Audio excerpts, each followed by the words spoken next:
Bismillahirrahmanirrahim. Assalamualaikum warahmatullahi wabarakatuh. Alhamdulillah. Alhamdulillahi rabbil alamin wa kafa. Wassalatu wassalamu ala asyrafil anbiya'i wal mursalin al mustafa wa ala alihi wa ashabihi ahli sidqi wal wafa. Asyhadu an la ilaha illallah wahdahu la syarikalah wa asyhadu anna Muhammadan abduhu wa rasuluhu alladzi la nabiyya wa la rasula ba'dah. Radina billahi rabba wa bil islami dina wa bi Muhammadin nabiyya wa rasula. Allahumma bika asbahna wa bika amsayna wa bika nahya wa bika namut wa ilaikan nusyur wa la hawla wa la quwata illa billah summa amma ba'du. Alhamdulillah wa syukurillah, Bapak Ibu jamaah sekalian rahimakumullah. Pertama-tama kita bersyukur tanpa terasa hari ini kita sudah berada di bulan Rabiul Awal. Ya, padahal masih terngiang-ngiang bulan lalu ini Syekh dari Palestina, termasuk kisah-kisahnya masih terbayang. Ya, bagaimana betapa sulitnya mereka tinggal di Gaza khususnya, di Palestina umumnya. Tapi begitulah hidup, memang semakin kesini semakin cepat, dan ini adalah isyarat dari Allah bahwa tidak ada yang dekat dengan kita kecuali adalah ajal dan kematian. Oleh karena itu mudah-mudahan kita berdoa kepada Allah, kita semua Allah berikan sehat, panjang umur, atau ada yang mau pendek umur? Ya. Yang misalkan jadwalnya duluan, biar gantian saja saya yang lebih dulu, ada nggak kira-kira ini? Ada ya. Semua kita kalau ditawari yang namanya mati pasti umumnya nggak ada yang mau. Ya, karena sudah sunnatullahnya daripada fitrah manusia, cinta yang namanya apa? Hidup. Ya, makanya kita diingatkan oleh agama bahwa ada pemisah antara hidup dan mati. Yang paling penting adalah mudah-mudahan kita semua wafat dalam keadaan husnul khatimah, amin ya rabbal alamin. Salawat dan salam kita bacakan, sanjungkan kepada kekasih kita Habibana wa Nabiyana Muhammad sallallahu alaihi wasallam. Mudah-mudahan baca salawat ini salah satu bukti, ya. Karena Bapak Ibu banyak yang ditanya cinta Rasul apa enggak? Iya, pasti jawabannya, ya kan? Apa buktinya? Ini yang berat. Padahal dulu para sahabat sekelas Anas bin Malik pun mengumpulkan bukti-buktinya. Punya tongkat kecil dari Rasulullah dibawa kemana-mana.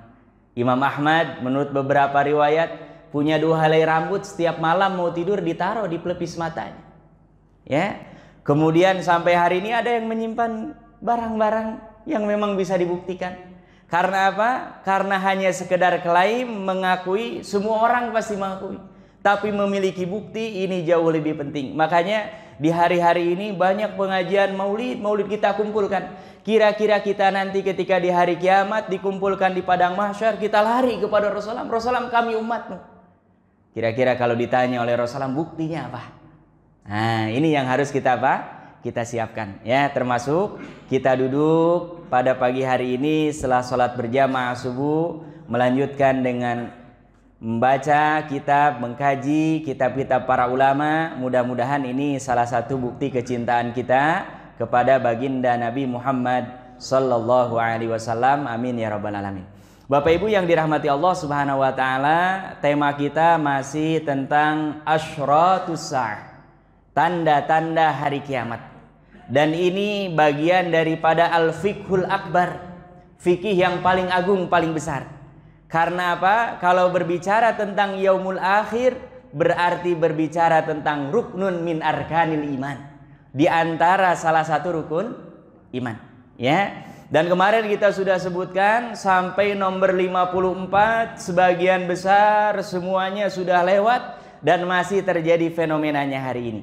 Nah, yang ke-55 kata pengarang kitab ini Nihayatul Alam, di antara ciri-ciri tanda-tanda hari kiamat adalah kasratul kitabah, semakin banyaknya tulisan, semakin disebarluaskannya apa? Tulisan, buku, ya, majalah, koran dan lain sebagainya. Kemudian selain banyak saja wantisyariha, dan tersebar di mana-mana. Bapak Ibu yang dirahmati Allah Subhanahu wa taala, orang dulu yang namanya baca berita itu hanya orang-orang tertentu yang kebeli langganan koran. Hari ini Masya Allah, yang baca berita dari orang kota sampai orang desa. Saya kaget tuh, kampung-kampung ada orang sampai kambingnya dikasih nama Sambo. Saking berita itu diulang-ulang itu. Ya, padahal dulu orang berita-berita nasional itu yang tahu hanya orang terpelajar, dia langganan koran. Dan itu hanya orang-orang tertentu. Bahkan ada orang-orang tertentu yang dia baca koran terbitnya hari ini baru baca besoknya. Baru baca 2 hari setelahnya. Saya termasuk di pesantren langganan koran Islam. Hari pertama itu yang baca pimpinan dengan guru-guru. Nah, santri baru hari. Jadi sudah lewat gitu. Tapi hari ini Masya Allah tabarakallah, setiap waktu, setiap saat ini tulisan menyebar di mana-mana, sehingga apa? Memudahkan orang untuk mengakses. Tapi harus ingat, ini sudah diisyaratkan oleh baginda Nabi Muhammad sallallahu alaihi wasallam bahwasannya ini adalah tanda-tanda apa? Hari kiamat. Dan ini tidak akan dibendung, karena kalau ini bisa dibendung berarti Rasulullah dusta, bohong. Ya, apa yang harus kita lakukan? Kita harus hati-hati. Karena mana terdalamnya semakin banyak tulisan berarti semakin banyak yang nulis. Dan semakin banyak yang nulis berarti tercampur di situ al-alimu wal jahil. Orang yang alim dan orang yang apa? Jahil bisa menulis. Kalau dulu jangankan orang jahil, orang alim saja nggak menulis. Imam Syafi'i, beliau subhanallah ilmunya banyak, nggak sempat nulis. Siapa yang nulis? Murid-muridnya. Kata para ulama sirah yang paling berjasa sampai hari ini, kenapa madhab Syafi'i itu tersebar di seluruh penjuru dunia? Karena muridnya yaitu Imam Baihaqi. Jadi setiap kali Imam Syafi'i ngaji dicatat, ya. Dan ulama-ulama besar selalu biasanya punya murid yang inisiatif sendiri, kata per katanya itu dicatat. Nah ini sekarang Masya Allah, ya, Allah Subhanahu wa ta'ala berikan kemudahan-kemudahan. Hanya harus ingat, ini yang sudah diisyaratkan oleh Nabi kita Nabi Muhammad sallallahu alaihi wasallam, bahwasannya semakin banyak tulisan, semakin tersebar percetakan dan seterusnya. Ini adalah tanda-tanda hari kiamat. Apa dalilnya? Hadis Rasulullah sallallahu alaihi wasallam yang diriwayatkan oleh Imam Ahmad, dan kata para ulama hadis, hadis ini derajatnya adalah hasan. Ya. Dari siapa? Fa'an ibni Mas'udin, dari seorang sahabat namanya Abdullah bin Mas'ud. Abdullah bin Mas'ud ini Bapak Ibu satu-satunya sahabat yang boleh masuk keluar rumah Nabi tanpa izin. Lailan wa nahar, siang malam Rasulullah perkenankan. Sahabat mulia Abu Bakar kalau mau masuk rumah Nabi izin dulu. Sahabat Umar kalau mau masuk rumah Nabi izin dulu. Padahal ini adalah apa? Mertuanya sallallahu alaihi wasallam. Tapi ini kelebihan sahabat Abdullah bin Mas'ud ini, boleh masuk rumah Nabi tanpa izin. Dan kira-kira kalau orang dibolehkan, orang sembarangan atau enggak? Nah, bukan sembarangan, ya. Apa di antara keistimewaannya sahabat Abdullah bin Mas'ud? Orang yang pertama baca Quran dikeraskan. Ya. Jadi di antara kaum muslimin as-sabiqunal awwalun yang baca Quran diperdengarkan di hadapan orang. Ya, biasanya baca Quran sembunyi-sembunyi. Ya, karena apa? Takut oleh orang-orang Quraisy yang ada di Mekah. Mereka kalau ketahuan membaca Al-Quran pasti ada sesuatu. Ini Abdullah bin Mas'ud, orang yang pertama yajharu bil Quran, membaca Quran dengan jahar. Dan ternyata betul apa yang disampaikan oleh Rasulullah, belum selesai baca Quran sudah ada yang banting sampai pingsan. Tapi dia bangun lagi, baca lagi. Bangun lagi, baca lagi.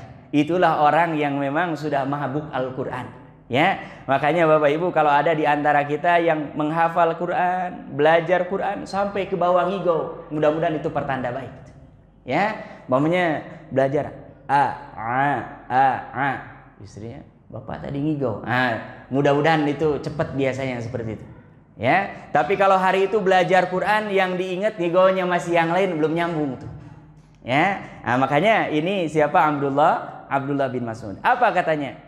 Annan nabiyya sallallahu alaihi wasallam, bahwasannya Nabi Muhammad sallallahu alaihi wasallam qala, beliau pernah bersabda, inna baina yaday sa'ah, sesungguhnya ketika kiamat itu sudah semakin dekat, ada tanda-tandanya. Apa kata Rasulullah? Taslimul khassah, mengucapkan salam hanya kepada orang khusus saja. Ya, jadi kalau ke kelompoknya salam, kalau bukan kelompoknya goodbye. Nggak boleh. Muslim, sesama muslim ucapkan assalamualaikum. Suka nggak suka, sependapat nggak sependapat, ini termasuk sunnah ajaran Rasulullah Sallallahu Alaihi Wasallam. Dan ini ada beberapa fenomena sekarang. Kalau bukan dari kelompoknya, bukan dari orangnya, bukan, pokoknya yang dianggap ini bukan orang kita, salam malah nggak dijawab. Nah, ini nggak boleh. Padahal para ulama mengatakan kesimpulan hukumnya mengucapkan salam hukumnya apa? Sunnah. Tapi menjawabnya hukumnya wajib. Jadi kita kenal nggak kenal, jawab saja salam. Dan kepada siapapun, insya Allah, bahkan Rasulullah Sallallahu Alaihi Wasallam, jangankan kepada orang Muslim, orang kafir ngucapin salam dan diplesetin. Ya, jadi Rasulullah itu di kota Madinah itu sampai Aisyah marah besar. Karena apa? Ada orang-orang Yahudi yang ketika Rasulullah ketemu, dia berbahasa basi. Assalamualaikum. Ya, assalamualaikum, lamnya dihilangkan. Ya, apa artinya? Mudah-mudahan kau kena racun. Mudah-mudahan kau kena racun. Itu. Ya. Kemudian Aisyah marah. Kemudian kata Rasulullah, enggak usah marah. Kalau ada orang yang mengatakan seperti itu, cukup balas dengan apa? Waalaikum. Ya. Jadi kalau ada umpamanya di kita nih ya, orang yang dia bukan muslim atau apa, apalagi jelas seperti tadi ya, ada yang hurufnya dihilangkan, nggak usah kita marah-marah atau apa, cukup waalaikum. Mudah-mudahan itu menimpamu, nggak menimpa saya. Karena apa? Kalau kita mengucapkan assalamualaikum, keselamatan atasmu. Jadi kita ya ketika mengucapkan salam itu kita didoakan supaya apa? Selamat. Ya, wa barakatuhu wa rahmatuhu, rahmat Allah dan keberkahannya mudah-mudahan menyertaimu. Tapi ini masya Allah dirubah. Tapi kata Rasul, kalaupun ada nggak usah marah-marah, nggak usah dibantai orangnya, cukup ucapkan waalaikum. Mudah-mudahan itu menimpamu dan tidak menimpa saya. Ya, jadi ini tidak boleh nih kita sama Muslim ucapkan salam semua. Ya, adapun beda ormasnya, beda kelompoknya, beda apanya, selama masih di bawah bendera Islam, itu hanya perbedaan variasi yang biasanya satu sama lain punya kehususan gitu ya. Tapi selama masih muslim, asyhadu alla ilaha illallah wa asyhadu anna muhammadar rasulullah ahlul kiblah, itu haram satu sama lain, apalagi sampai mengkafirkan, waliyadzubillah. Dan ini biasanya isyarat awalnya sudah nggak mau menjawab salam. Ya, kalau ditanya lari, ya, menganggap bahwa orang ini bukan kelompok kita. Nah, ini nggak boleh, ya. Ini sudah diisyaratkan oleh Rasulullah tanda-tanda hari kiamat. Kemudian kata Rasulullah melanjutkan hadisnya, wa fusyut tijarah, dan semakin tersebar luasnya apa? Perdagangan.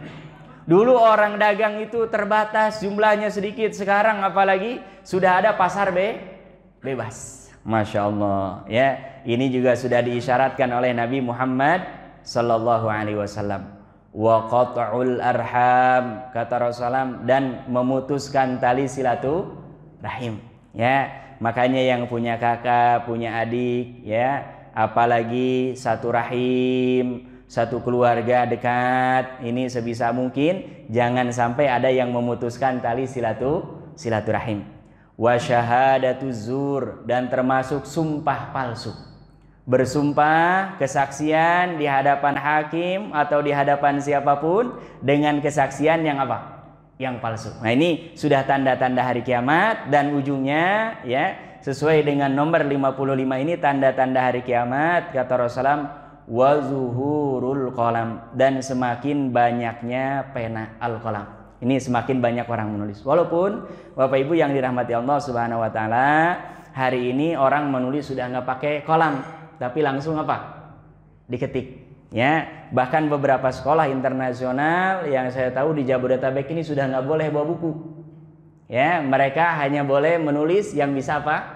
Dihapus. Kenapa? Karena memang ada hal lain yang dipandang lebih penting. Semakin banyak buku-buku dicetak, apalagi tidak penting, itu akan semakin memperparah yang namanya global warming, ya, pemanasan global, ya. Tapi ini sudah diisyaratkan oleh Rasulullah, pasti terjadi, ya. Mudah-mudahan kita semua dijaga oleh Allah Subhanahu wa taala. Karena apa? Konsekuensinya, kalau banyak tulisan, banyak buku yang dicetak, banyak informasi yang bisa diakses, hadza kulluhu, kata pengarang kitab ini semuanya dampaknya tajidul jahla mutafassyian bainan nas. Maka yang namanya kejahilan, orang bodoh itu malah justru bertambah-tambah, khususnya dalam umur syariatihim wa dinihim, dalam perkara syariah dan agama mereka. Karena apa? Mohon maaf, hari ini banyak yang jadi mufti padahal dia nggak layak menyampaikan fatwa.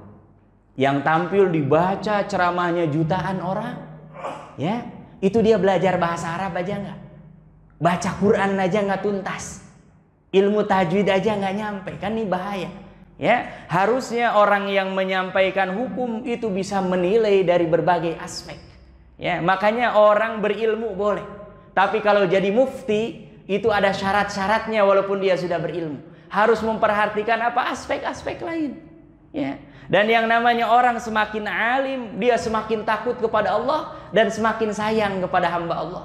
Jadi dia yang haram itu nggak akan mudah mengatakan ini haram, kecuali yang mansus, ada nasnya, disebutkan langsung. Tapi kalau umpamanya setelah dikaji, nggak langsung disebutkan, itu bahasa para ulama fikih, para mufti, para fuqaha, yang nampak hukumnya adalah A, ya. Ar-rajih, yang rajih, yang paling kuat, sebutkan. Tapi orang sekarang dia nggak pernah ketahuan belajarnya di mana, ya. Bahkan ngisi ceramahnya di mana-mana, ada sampai yang ditegur oleh gurunya aja nggak mempan, ya tegur oleh gurunya. Dia ngisi khutbah Jumat sambil matanya melotot, ngisi pengajian dengan mudah bilang halal haram, halal haram, ditegur oleh gurunya yang dulu mengajari dia Al-Quran, nggak mempan. Karena apa? Ini, ya, yang namanya orang yang seperti ini bukan mencerahkan umat, justru yang tersebar adalah apa? Kejahilan, ya. Makanya hati-hati terkait dengan hukum, terkait dengan hal-hal yang memang di situ ada halal, haram, boleh, tidak boleh, harus diambil dari orang-orang yang betul-betul memiliki kompetensi, minimal secara keilmuan bisa dipertanggungjawabkan, ilmunya jelas, ya. Kemudian bisa dirunut kenapa bisa sampai kepada kesimpulan ini. Bapak Ibu yang dirahmati Allah Subhanahu wa taala, ini tanda hari kiamat yang ke-55. Kemudian tanda hari kiamat yang ke-56. Iktisabul mali bil lisan. Orang menjadikan kasab, memperoleh harta dengan lisannya, ya. Jadi sekarang orang kalau ditanya, Bapak Ibu, ini bukti hadis Rasulullah, makanya jangan coba-coba melawan arus dengan hadis Rasulullah, nggak usah. Percuma, yang ada kita bukan selamat malah apa? Celaka. Hari ini kalau ditanya anak-anak kita, mereka maunya jadi apa? YouTuber, influencer. Itu nyari uang dengan apa? Ini kan suara. Ini sudah diisyaratkan oleh Rasulullah, ya. Padahal dulu yang namanya orang, subhanallah, berbicara ala kadarnya, berjumpa hanya 1-2 orang di sekitarnya.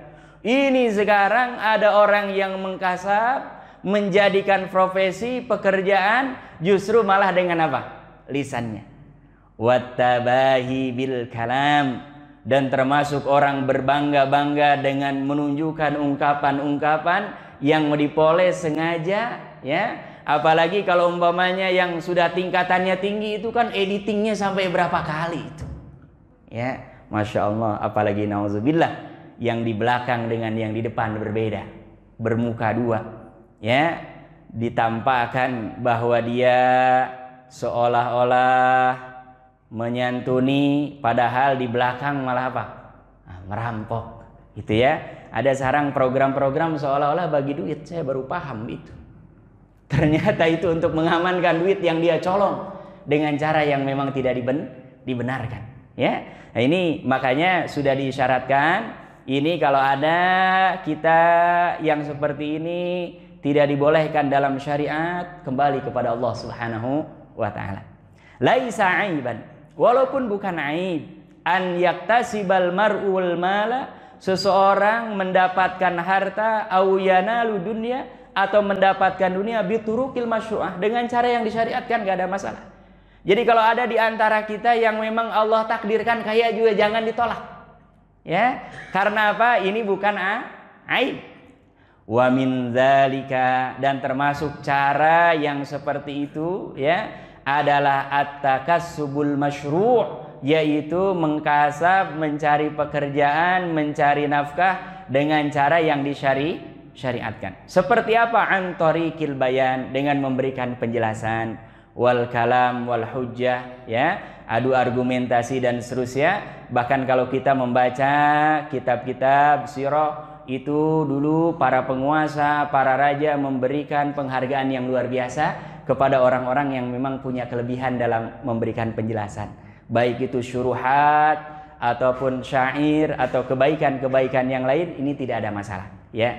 Kama yaf'alul muhami, seperti halnya jaksa. Jadi orang jadi jaksa halal, boleh. Yang penting dalam prakteknya tidak boleh umpamanya kliennya ini justru bersalah malah dibenarkan, nggak boleh. Apalagi terkait dengan perkara yang sudah hak dan nah ini beratnya memang. Orang sekarang jadi jaksa, yang penting pandai bersilat, urusan benar salah nanti di belakang dimainkan, sudah di bawah meja. Nah, ini yang nggak boleh, ya. Masya Allah. Wal muallim, termasuk guru, ya. Termasuk guru, tidak boleh ada yang meniatkan apalagi menjadi guru, jadi orang kaya. Dan menurut saya mustahil capek-capek jadi guru, jadi orang kaya. Gelarnya saja udah SPD. Apa SPD bawa? Susah punya duit. Saya tanya ini kenapa fakultas tarbiyah paling banyak? Ya, padahal paling tidak berpotensi menghasilkan duit. Saya bilang ngajar saya di tarbiyah. Kalian masuk kuliah, nyari pekerjaan, sudah hina sebelum dihinakan oleh Allah. Saya bilang, cek, masuk ke sekolah-sekolah, tanya alumni-alumni yang sudah lulus ini, berapa gajinya awal? 1,8. Paling nyebrang dikit 2, 1, tanggal 1 sudah 2. Saya bilang, capek-capek kenapa harus kuliah 4 tahun? Untuk mendapatkan uang seperti ini saya ajari caranya. Ini punya gerobak, nggak punya gerobak, bahkan kalau ada yang mau saya kasih gerobaknya, ya. Belajar cari tukang gorengan, tanya dia sehari dapat berapa. Saya sudah survei beberapa yang di depan itu, rata-rata mereka 100.000 bersih insya Allah dapat. Berarti bapak ibu kalau sehari 100.000, ya. Dan yang namanya orang jualan kan nggak ada liburnya, beda dengan kerja. Ada yang mau ini Sabtu Minggu saya mau masuk gitu, ada nggak yang membolehkan masuk? Nggak ada, lembur, ya. Beda dengan orang jualan mau sehari semalam boleh, ya. Berarti kalau kali 30 hari atau sepekan ambil 1, itu gajinya sudah lebih gede daripada orang yang gelarnya SPD, SAG. Makanya dulu di kampung saya SAG, sarjana agak-agak gimana. Karena sudah kuliah capek, bayar mahal-mahal. Orang kalau nyari harta udah lewat itu dengan petani, lewat itu yang jualan-jualan. Tapi apa? Harus niat mencerdaskan orang banyak, mengajari orang banyak. Minimal kita kalau mati itu banyak orang yang mendoakan. Udah. Urusan nanti rezeki nyusul. Tapi kalau niatnya dari awal biar punya ijazah bisa diterima kerja, saya bilang dari awal ini pasti kita akan terhina sebelum dihinakan oleh siapa? Oleh Allah Subhanahu wa taala, ya. Apalagi terlebih di hari ini banyak orang-orang yang jadi muallim, jadi guru, jadi ustaz, jadi dosen dan lain sebagainya. Ini banyak kadang-kadang bukan memberikan pencerahan, tapi justru malah na'udzubillah menjauhkan dari agama Allah Subhanahu wa taala. Bapak Ibu yang dirahmati Allah, saya kaget berjumpa dengan salah seorang mahasiswa dan dia cukup pintar juga, nggak sholat, udah nggak sholat. Bahkan kalau dilacak dulu dia sama-sama pernah pesantren, gitu, ya. Saya coba diskusi, apa nih kok nggak sholat gitu. Padahal dulu kita di pesantren patokannya masih sholat sudah alhamdulillah. Sejelek-jeleknya santri kalau masih sholat sudah apa? Alhamdulillah. Minimal dia masih ada nur cahayanya Allah lewat sholat. Ya, makanya yang namanya orang pesantren ya minimal masih ada alhamdulillahnya, nggak innalillah semua. Gitu ya. Nah ini ternyata dia belajar ilmu yang namanya filsafat. Dan yang namanya filsafat pendekatannya selalu menyandarkan apa? Akal, pikiran. Yang penting nyambung, logis. Apa kata dia? Belajar ada yang namanya ilmu siloka. Yang penting nyambung, substansinya sama. Dijelaskan bahwasannya kan Allah berfirman dalam Al-Quran, aqimis sholata li dzikri. Dirikanlah sholat untuk apa? Mengingatku, zikir. Ya, jadi kesimpulan dia setelah belajar ilmu itu, kalau yang namanya orang ada kumandang azan, Allahu Akbar, Allahu Akbar, dia lagi nyetir, lagi futsal, lagi apapun, selama ingat Allah nggak perlu sholat lagi. Kenapa? Kan dia sama-sama sedang apa? Zikir. Benar apa benar ini? Benar salahnya. Ya, logika sederhana saja bisa dibantah. Untuk apa ini ada muazin ingatkan sholat? Untuk apa Rasulullah menjelaskan para ulama sampai detail? Ada syarat sahnya sholat, ada rukun sholat, ada sunnah sholat. Kalau bisa diterabas, yang penting apa? Zikir. Walaupun betul substansi inti daripada sholat itu adalah doa, zikir, mengingat Allah Subhanahu wa ta'ala. Tapi tidak bisa diterabas, ini syariatnya dihilangkan. Nah ini sekarang banyak ya yang seperti ini, dan ini disebutnya tafsir jalan lain. Nah, kalau ngaji kitab kita tafsirnya apa? Tafsir jalan lain. Kalau ini tafsir jalan lain, ya. Makanya ini harus hati-hati. Yang seperti ini bukan sedikit, bukan banyak. Saya tadinya nggak percaya, ternyata banyak ketemu langsung, membaca langsung. Ternyata ini ada dalam dunia nyata, ya. Makanya ini mudah-mudahan kita ya diselamatkan oleh Allah Subhanahu wa ta'ala. Jadi kalau ada orang mendapatkan harta yang halal dengan lisannya, tidak berbohong, tidak berdosa, apalagi ada unsur kebaikan, sampai para ulama ditanya apa hukumnya seseorang yang dia profesinya mengajari Al-Quran, ya, itu kata para ulama dia hukumnya boleh bahkan harus. Kalau apalagi di suatu tempat memang orang tidak mungkin bisa belajar Al-Quran kecuali harus berguru kepada orang itu, ya. Tapi kecuali kalau umpamanya umum orang biasa baca Quran, kemudian orang bisa tanpa harus belajar, dia sengaja menjadikan ini profesi, nah yang nggak boleh. Apalagi diniatkan dari awal, ya, ini tidak ada. Makanya jarang ada orang, umpamanya seorang ustadz berteman dengan pembisnis. Kalau ustadz jadi pembisnis banyak, tapi kalau pembisnis jadi ustadz banyak gak yang mau itu? Jarang ada yang mau, ya kan? Kenapa? Karena yang namanya jadi ustadz tidak bisa dijadikan apa? Bisnis. Kalaupun ada, saya ngajar komunikasi dakwah. Ada orang itu sengaja diprogram supaya viral. Nggak viral-viral malah. Sudah bayar hire ini, pakai ini yang nggak sengaja malah diambil dari masjid, dari apa, malah jadi apa? Viral. Jadi rugi kalau orang meniatkan hanya untuk tujuan apa? Yang seperti itu. Ya, kalaupun viral harus viral karena apa? Banyak memberikan kebaikan kepada orang. Bukan hanya sekedar apa? Viral. Saya selalu sampaikan kalau mau viral gampang, buka baju telanjang cepat viral. Ya, naik ke atas apa? Menara, cepat viral. Ya, atau lakukan yang nyeleneh pasti cepat viral. Ya, tapi kalau viralnya orang yang beriman harus viral gara-gara apa? Menyebarkan kebaikan. Apalagi syukur-syukur kalau bisa jadi amal jariah ladang pahala. Umpamanya gara-gara lihat video kita orang yang tadinya nggak sholat jadi sholat, yang nggak semangat baca Quran jadi baca Al-Quran, ya. Nah, kalau ini dibolehkan. Lakinnal mazmum, yang tercela, yang dimaksud dalam bab ini adalah an yakulal insana dunya bilisanihi. Seseorang memperoleh kenikmatan dunia yang sesaat dengan lisannya. Seperti apa? Imma bikasratil madhi, dengan memperbanyak memberikan pujian-pujian. Dan yang senang dipuji itu biasanya siapa? Pejabat, orang kaya, orang terpandang. Sehingga dengan itu dia dapat apa? Pemberian. Ini nggak boleh. Istilah orang kita sekarang namanya apa? Penjilat. Bahasa internetnya apa? Buzzer. Ya, nah ini nggak boleh tuh. Kita muji-muji orang setinggi langit padahal faktanya berbalik. Apalagi umpamanya orang pencitraan, dia nggak pernah sholat, ditampilkan videonya sholatnya paling khusyuk. Kelewat baca Al-Fatihahnya.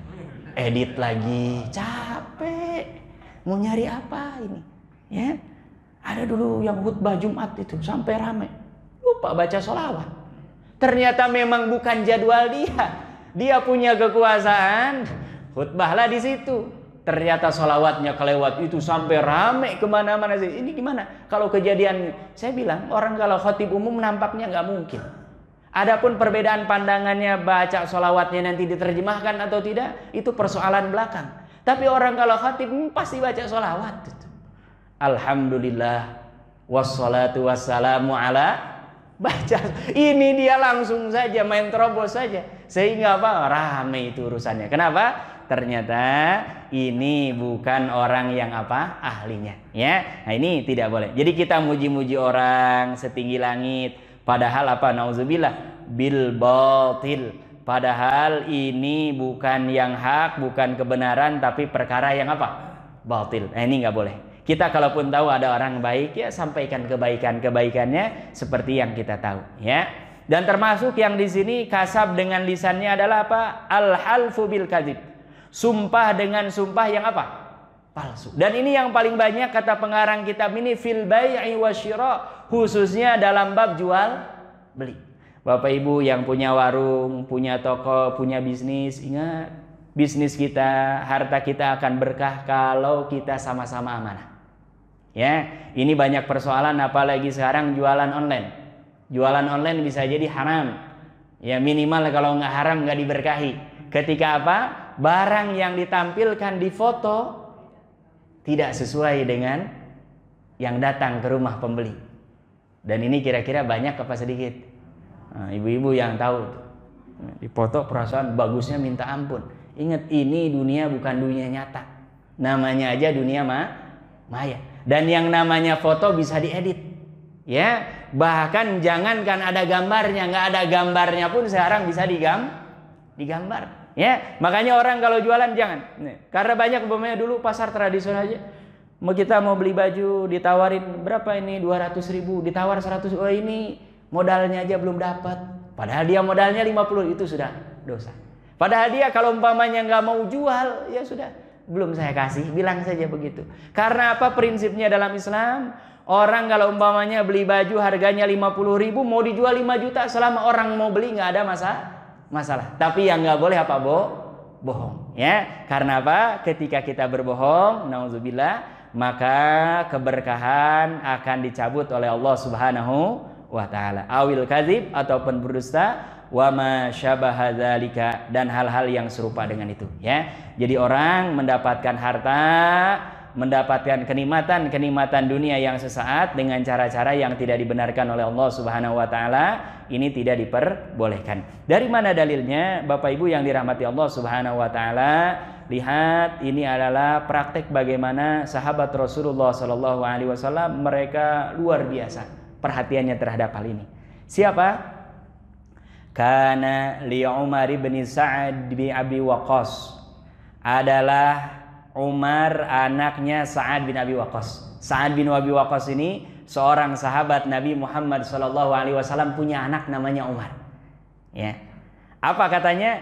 Ila abihi hajatan, datang kepada bapaknya Sa'ad bin Abi Waqqas ini punya hajat. Anak-anak kita umpamanya nih nggak punya sepatu, nggak punya, datang orang tuanya akan bilang, ya. Tapi subhanallah, faqaddama baina yadai hajatahu kalaman. Ketika menyampaikan hajatnya, dia berbicara, ngomong, ya. Apa? Mimma yuhaddisun nas minal balaghah was-saja' was-sana. Tapi ini anak ngomongnya mulai pakai bahasanya lain seperti anak ngomong ke bapaknya. Ya, ada bahasa tingkat tinggi, muji, ya. Bahkan ada kata-kata yang pakai saja. Saja itu setiap urutan akhirnya sama. Ya. Ikan sepat ikan gabus, ikan lele. Biar cepat, biar bagus dan tidak bertele. Nah, saja tuh, sama tuh ujungnya. Ya, biasanya kalau bikin pantun kan ujungnya apa sama. Nah ini anaknya tuh ngomong seperti ini. Wasana bahkan muji-muji bapaknya. Oh, bapak ini baik, bapak ini. Nah, kan ada tuh anak-anak tuh yang seperti itu. Ya, subhanallah. Lam yakun Sa'adun yasma'uhu min qabl. Dan bahkan kata rawi hadis ini, Sa'ad nggak pernah mendengar anaknya berbicara seperti ini. Ya, jadi anaknya ini sudah pandai bersilat lidah gitu, ya, kepada bapaknya sendiri. Masya Allah, ya. Falamma faraga, ketika anaknya selesai berbicara, qala Sa'ad, maka Sa'ad bin Abi Waqqas mengatakan, ya bunayya, hal qad faragta min kalamika, wahai anakku tersayang, kau sudah selesai bicaranya. Nah, apa kata anaknya? Na'am, iya wahai bapakku. Qala, kemudian ditimpali oleh bapaknya Sa'ad bin Abi Waqqas, ma kunta min hajatika ab'ad, tidaklah engkau dari hajatmu yang tadi engkau sampaikan kecuali malah semakin jauh. Ya, karena apa? Orang kalau nggak bertakwa dipuji, seneng apa nggak? Seneng. Ya, padahal Bapak Ibu, orang banyak celaka itu gara-gara pujian.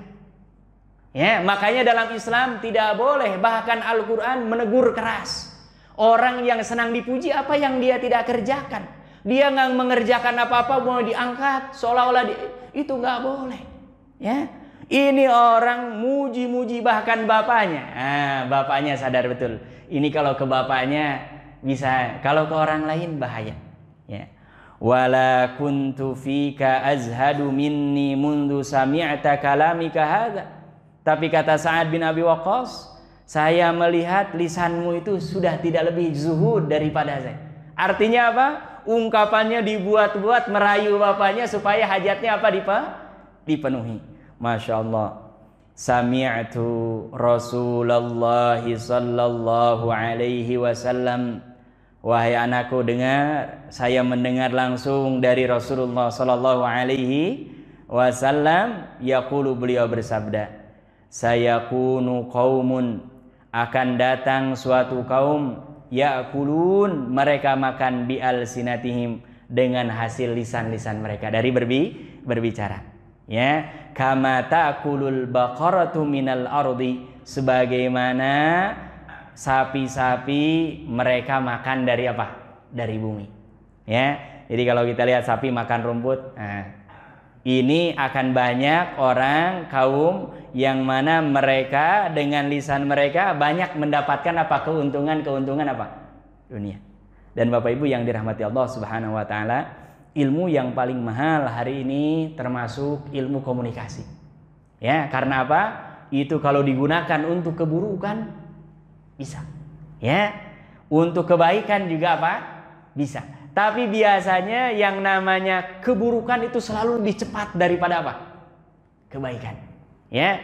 Beda kalau kebaikan sudah berjuang, sudah sebaik mungkin, kadang-kadang masih ada penolakan. Tapi kalau keburukan dikemas seburuk mungkin, itu biasanya penerimaannya jauh lebih banyak. Inilah memang ya kenapa orang berdakwah, orang mengajarkan kebaikan perlu sabar, bahkan dimotivasi oleh Rasulullah SAW. Orang yang menyampaikan kebaikan itu ketika dia bersabar maka pahalanya besar di hadapan siapa?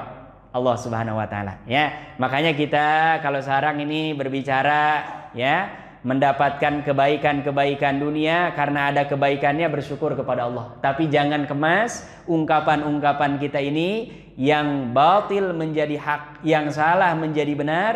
Inilah yang tidak dibolehkan. Dan hari ini memang nampaknya banyak yang seperti itu ya. Dan ini mudah-mudahan kita dihindarkan oleh Allah Subhanahu wa taala. Ini yang ke-56. 57. Intisyarul kutubi ghairil Qur'an. Tersebar luasnya kitab-kitab selain mushaf Al-Quran. Ya, jadi hari ini yang dicetak bukan hanya Al-Quran, tapi banyak buku-buku bahkan yang nggak penting itu malah apa? Dicetak.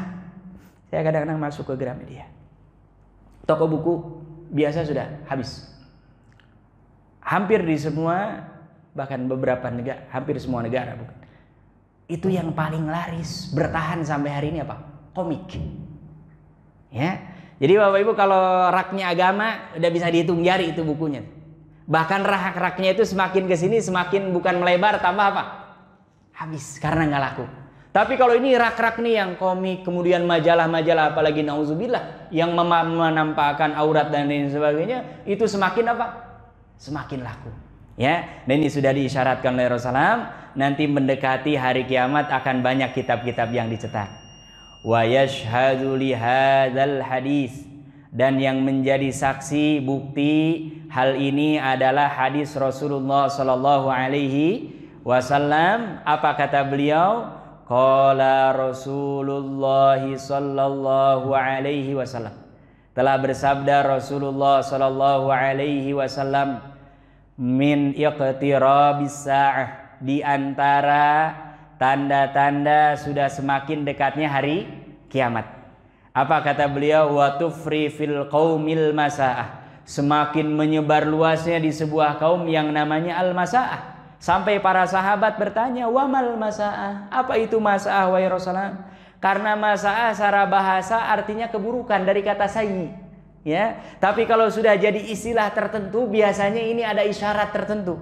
Makanya sahabat ini ketika Rasulullah menyampaikan semakin tersebarnya al-masaah, ada seorang sahabat yang bertanya, wamal masaah, apa itu masaah? Kemudian dijawab oleh Rasulullah sallallahu alaihi wasallam, ma kutiba siwa kitabillah, semua yang ditulis dicetak selain kitabnya Allah Subhanahu wa taala, ya. Jadi ini artinya Bapak Ibu yang dirahmati Allah Subhanahu wa taala, dulu bahkan di awal-awal Islam Al-Qur'an saja dicatat di mana? Pelepah kurma, di batu, di apa lagi? Daun-daun. Ini semakin ke sini Al-Qur'an dulu hanya ada satu versi yang boleh disebarluaskan. Itulah yang disebut dengan apa? Mushaf Utsmani, Rasm Utsmani. Karena apa? Yang mempeloporinya sebetulnya di masa Abu Bakar, dilanjutkan oleh Umar, tapi disebarluaskan ketika Utsman bin Affan menjadi apa? Khalifah, dan itu sangat terbatas. Di awal-awal bahkan sebagian sahabat tidak boleh mencatat hadis. Ya, tapi sekarang Masya Allah, Tabarakallah, satu kitab saja kita bisa milih mau percetakan yang mana, mau yang mentahkiknya siapa. Ya, nah ini sudah diisyaratkan oleh Rasulullah Sallallahu Alaihi Wasallam bahwa mendekati hari kiamat nanti akan banyak buku-buku, kitab-kitab yang dicetak selain apa? Al-Quran. Ya, Bapak Ibu mungkin masih ingat saya dulu ngaji nggak pernah bawa Quran. Saya SD malah nggak punya buku sekolah karena apa? Mahal. Ya, jadi buku diktat itu nggak kebeli kita. Ya, apa yang dilakukan? Nulis. Dan saya kalau SD sudah tahu gurunya, yang penting pas mau pulang bisa jawab. Jadi dengerin aja guru nih, apa pertanyaannya kan? Karena kalau mau nggak bisa jawab minimal pulangnya terakhir tuh, dan nggak kebeli buku tuh. Makanya udah, apa nih? Tulis, ya. Dan termasuk dulu kita di pesantren tuh ditulis semua. Sekarang Masya Allah itu sampai kita nggak perlu nulis semua karena sudah apa?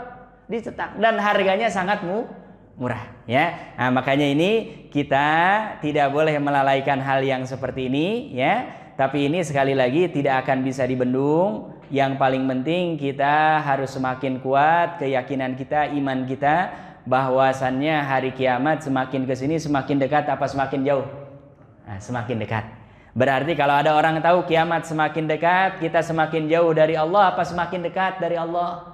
Harus semakin dekat dengan Allah Subhanahu wa taala. Terlebih tanda-tanda fenomena alam sekarang sudah lebih jelas menampakkan kepada kita. Bapak Ibu yang dirahmati Allah Subhanahu wa taala, permukaan air laut sekarang lebih tinggi daripada daratan.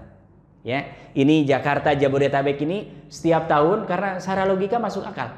Saya menempati rumah sebelum musim kemarau seperti ini air masih keluar. Ini sekarang musim kemarau panjang, kemarin rata-rata tiap rumah tuh nambah ngebornya. Rumahnya dibor berarti tanahnya naik ke atas. Tanahnya naik ke atas amblek. Bayangkan umpamanya 1 juta orang bersamaan, ya terus. Sedangkan air laut berkurang apa bertambah? Selama ada air ngalir, nampung terus. Subhanallah. Jadi permukaan laut ini. Dan yang kedua, efek panas global ini luar biasa. Tidak pernah dicatat dalam sejarah negara seperti India derajatnya sampai 50 derajat. Ya, dulu yang terkena itu Somalia, di Afrika situ sampai binatang-binatang mati. Ini subhanallah dekat dari kita di India.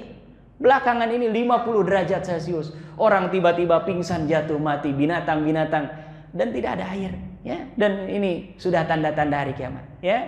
Dan bagi kita yang paling penting bukan apa tanda-tanda kiamatnya.